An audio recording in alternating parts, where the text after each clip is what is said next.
में किसी तरह अपने और अपने परिवार का पेट पाल रहे थे। पर एक दिन अरे रमेश, तुम्हारी बेटी के तो समझो भाग्य ही खुल गए।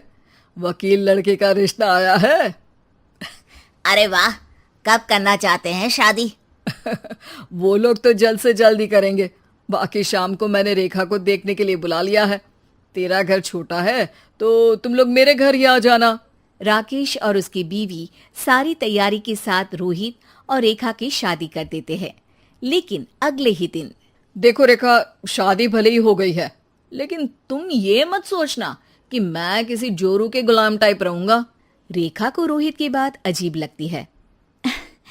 मैं ये तो सोच भी नहीं सकती और ना ही चाहती हूँ, लेकिन शादी के अगले ही दिन इस तरह की बात की उम्मीद भी नहीं थी। रोहित रेखा के मुंह से ये बात सुनकर गुस्सा हो जाता है। अरे, काफी जबान भी चला लेती हो। माँ ने सिखाया नहीं कि पति से कैसे बात करते हैं? रेखा अब चुप रहने में ही भलाई समझती है। रेखा, जल्दी से नाश्ता तैयार कर लो। आज पहला दिन है, सारे काम तुम्हें समझा दूंगी। ये नौकरानी है जो तुम्हें बता देगी कि कैसे कैसे क्या करना है। फिर इसकी कल से छुट्टी है।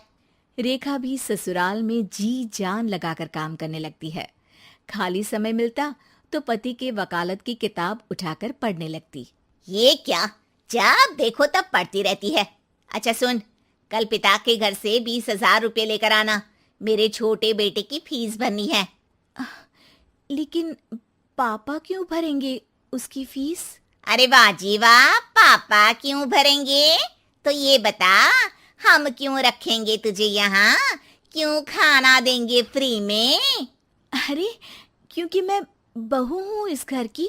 तभी वहाँ रोहित आ जाता है। अरे वाह, बड़ी जबान चला रही हो। चुपचाप माँ जो कह रही है वैसा कर, वरना सामान उठा और जा अपनी झोपड़ी में। बेचारी रेखा क्या करती, पिता के घर जाती है, उनको सारा हाल बताती है।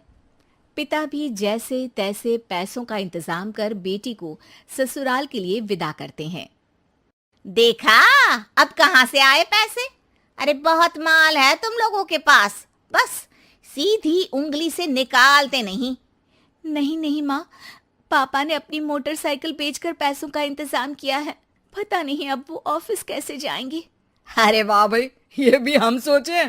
खैर, जैसे तैसे दिन बीतते हैं। रेखा जहाँ एक प्यारे से बेटे की माँ बनती है, तो वहीं उसका वकालत की किताब में ज्ञान और गहराता जाता है। हे भगवान, बुरे फंसे। ये केस तो लगता है कि मैं हार ही जाऊंगा। देखिए, मैंने आपकी इस केस की फाइल पढ़ी थी। इस केस को जीतना बहुत ही आसान है। वाह भाई वाह, यहाँ वकालत की डिग्री लेकर भी मैं समझ नहीं पा रहा हूँ, और तुमने रोटी बनाते बनाते ही केस समझ लिया। अरे जाओ जाओ, जाकर मुन्ने को संभालो। केस मैं संभालूंगा। ए लड़की सुन, जाकर अपने बाप के यहाँ से 3 लाख लेकर आ। पूरा घर फिर से बनाना है। छोटे की शादी करूंगी तो छोटी बहू को कहाँ रखूंगी? पूरा घर तो तूने घेर रखा है। ऐसा मत बोलिए माँ जी। पापा इतना पैसा कहाँ से लाएंगे? अब तो वो रिटायर भी हो गए हैं। हाँ, तभी तो बोल रही हूँ, रिटायरमेंट के पैसे तो मिले होंगे ना। लेकिन वो अगर आपको दे देंगे तो बुढ़ापा कैसे काटेंगे? रोहित रेखा की बात सुनकर गुस्सा हो जाता है। ए सुन, चल अपना सामान उठा, अपना बच्चा उठा और निकल यहाँ से। रेखा के लाख आग्रह के बाद भी रोहित और उसकी सास उसे घर में नहीं रखते। पापा, मैं तलाक चाहती हूँ। बेटा, मेरे पास वकील के पैसे नहीं है। पापा, आप मुझे वकालत करवा दीजिए। अपना केस मैं खुद लड़ूंगी। इस बार रेखा के पिता भी उसे ससुराल ना भेजकर रिटायरमेंट के पैसों से वकालत करवाते हैं।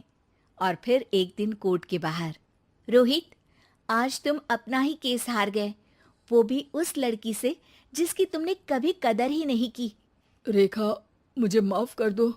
मैं इतनी बड़ी अमाउंट कहाँ से लाऊंगा? मैं हर महीने पैसे नहीं दे सकता तुमको। पैसे वहीं से लाना जहाँ से तुम मेरे पापा को लाने के लिए मजबूर करते थे। एक पिता अपनी बेटी की शादी उसकी खुशहाली के लिए करता है, ना कि सारी जिंदगी कर्जदार बनने के लिए। अरे, मेरे ही बेटे की किताब पढ़ पढ़कर ज्ञान बांट रही हो। वकालत की किताब तो ससुराल में ही पड़ी थी ना। बिल्कुल, यहाँ मेरी गलती रही। जिस पैसे से मैंने इसकी शादी की थी, मुझे वो पैसे पहले इसकी पढ़ाई में लगाना चाहिए था। और आज रेखा एक जानी मानी वकील के रूप में काम कर रही है।